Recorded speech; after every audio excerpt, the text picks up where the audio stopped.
As for Allah, nothing but Allah. Ba is the beginning of Bismillah. Ta is for taqwa, bewaring of Allah. And Tha is for Assalamu alaikum wa rahmatullahi wa barakatuh. É com prazer que recebemos aqui hoje na Mesquita Islâmica de Porto Alegre o Sheikh Ali Al-Lashkar, que estudou durante diversos anos na Universidade Islâmica de Medina Munawwara, na Arábia Saudita, e tem uma vasta experiência em divulgação do Islã, tanto no Oriente Médio quanto na Europa e especialmente no Brasil. Assalamu alaikum, Sheikh. Wa alaikum assalam wa rahmatullahi wa barakatuh. Dando seguimento à nossa série de vídeos, eu queria te fazer uma pergunta que muitas pessoas fazem para nós, principalmente quando a gente está divulgando a religião para as pessoas que são da religião católica, que eles perguntam qual é a diferença da unicidade no Islã da unicidade das outras religiões. Bismillahirrahmanirrahim. Alhamdulillah. Graças a Allah subhanahu wa ta'ala por esse encontro e graças a Allah subhanahu wa ta'ala pela pergunta principalmente. Existem diferenças patentes naquilo que nós chamamos de Tawhid, ou seja, da unicidade divina dos muçulmanos e da unicidade divina que existe, ou da suposta unicidade divina que existe nas outras religiões. Primeiro, nós muçulmanos, nós temos uma ideia do Tawhid, muito única, não só na minha opinião, mas se você analisar, ela é bastante única. E nós temos uma ideia do Shirk, né? Que é o ato de você compartilhar atributos divinos a outros ou com outros que não somente com Allah subhanahu wa ta'ala. Com essas duas ideias, o Tawhid e Shirk, o Shirk principalmente seria o principal ponto de divergência entre nós e as outras religiões. Muitas religiões, elas elas imaginam que creem em um Deus único. E isso pode ser verdade. Quando se pergunta para um cristão quantos deuses existem, eles vão falar que é um só. Se você perguntar para um judeu quantos deuses eles têm, eles vão perguntar que é um só. Mas é que para nós muçulmanos, a palavra Tawhid não está ligada somente a uma questão numérica. Nós também muçulmanos acreditamos em um Deus único. Significa que nós temos o Tawhid, os cristãos têm Tawhid e os judeus têm Tawhid. De forma alguma, é diferente. Eles acreditam em um Deus, nós um Deus. Mas a ideia desse Deus é diferente. O Tawhid para nós engloba muito mais coisas do que somente uma questão numérica de quantos deuses estão em questão. A palavra Tawhid, ela vem do verbo wahada. Wahada em árabe significa fazer ou tornar algo único em algum momento da sua vida, em alguma instância. Então, quando você fala o ato de você fazer Allah único na sua vida, significa Tawhid. O ato de você somente adorar Allah significa Tawhid. O ato de você somente obedecer a Allah significa Tawhid. Tanto é que você tem o Tawhid al-Ibadah, quer dizer, o Tawhid da adoração, dos atos, das obras sagradas que você faz para essa divindade. Isso chama-se Tawhid para a gente. O ato de nós somente adorarmos, não, o ato de nós somente pedirmos perdão dos pecados para Allah subhanahu wa ta'ala. Isso é Tawhid. O ato de somente pedir ajuda a Allah subhanahu wa ta'ala, isso também chama-se Tawhid. Então, veja bem, como eu disse, não é só uma questão numérica, é uma questão que vai muito além da questão numérica. E você percebe, e é claro, que nós, muçulmanos, acreditamos em um Deus único, adoramos a um Deus único. Nós pedimos perdão a essa divindade única. Nós somente prestamos serviço sagrado como festas religiosas, momentos de adoração somente para essa divindade única. Nós acreditamos que somente Ele criou, somente Ele dá a vida e somente dele depende a vida.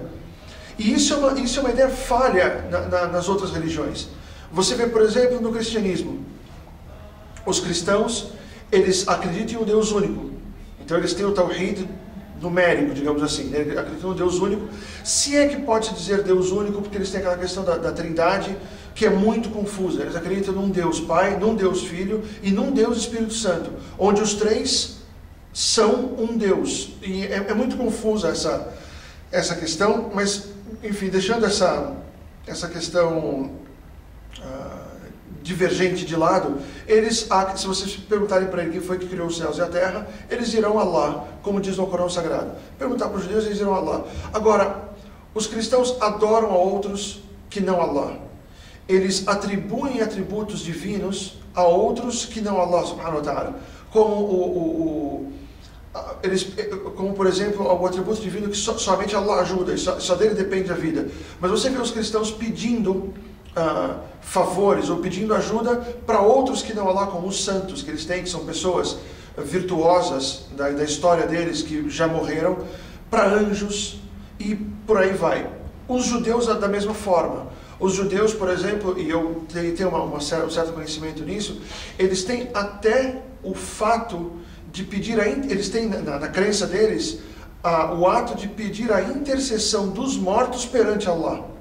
Então eles vão até os túmulos, eles pedem para os mortos, eles vão até os túmulos, eles se ajoelham nos túmulos, etc., ficam lá próximos aos túmulos, e eles pedem para aquela pessoa que está morta, para que ela interceda perante Allah subhanahu wa ta'ala, o que para nós é shirk, o que para nós é um tipo de shirk. Porque se Allah subhanahu wa ta'ala, ele é onisciente, se ele sabe de tudo, e se Allah subhanahu wa ta'ala sabe de tudo, conhece tudo, conhece aquilo que está nos nossos corações, é totalmente desnecessária uma intercessão. Tanto é que nós muçulmanos não fazemos intercessão, nem com ninguém que está morto, que Allah nos livre e proteja desse tipo de ideia, e nem mesmo o profeta Muhammad sallallahu alaihi wasallam. Não existe a intercessão do profeta Muhammad sallallahu alaihi wasallam. Só entrando um pouquinho nesse assunto, quando o profeta estava vivo, os companheiros se impediam a intercessão do profeta Muhammad sallallahu alaihi wasallam quando ele estava vivo.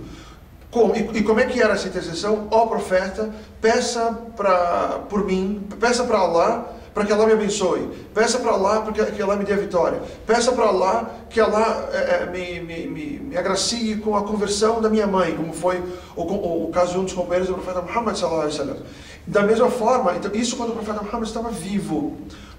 Depois da morte do profeta Muhammad sallallahu alaihi wasallam, não existe na Sunnah, não existe em nenhum lugar, nenhum ponto da história islâmica que os companheiros foram até o túmulo do profeta Muhammad sallallahu alaihi wasallam para continuar pedindo a intercessão. E essa intercessão é a mesma que eu faço hoje. Por exemplo, eu peço para o irmão Mahmoud, Mahmoud, eu estou com uma dificuldade na minha vida, pede para Allah para que ele me abençoe, pede para Allah para que ele me ajude.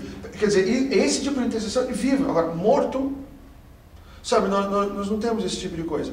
Então, essa é algumas das diferenças que tem entre aquilo que nós chamamos de Tawhid e a ideia do unitarismo nas outras religiões. Só para fazer um último parênteses, por exemplo, nós temos no Corão Sagrado muito claro, Laysa kamithlihi shay, não existe nada comparado a ele.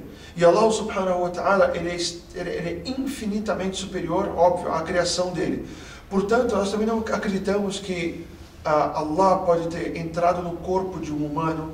Isso seria diminuir ou limitar a essência da divindade num corpo humano, e ainda acreditar, como tem algumas passagens em alguns livros sagrados, que um ser humano desafiou Allah e conseguiu se sobrepor a Allah subhanahu wa ta'ala. Quer dizer, isso quebra o nosso tawhid, porque Allah subhanahu wa ta'ala, ele é o Todo-Poderoso. E toda a existência depende dele. Então, como que uma pessoa comum que depende da existência, depende de Allah para sua própria existência, poderia combater Allah e derrotar Allah, e chegar ao ponto de derrotar Allah subhanahu wa ta'ala, como é o caso de algumas histórias que nós vemos na Bíblia. Allah, there's only one God, and Muhammad is his messenger. Allah, la ilaha illallah.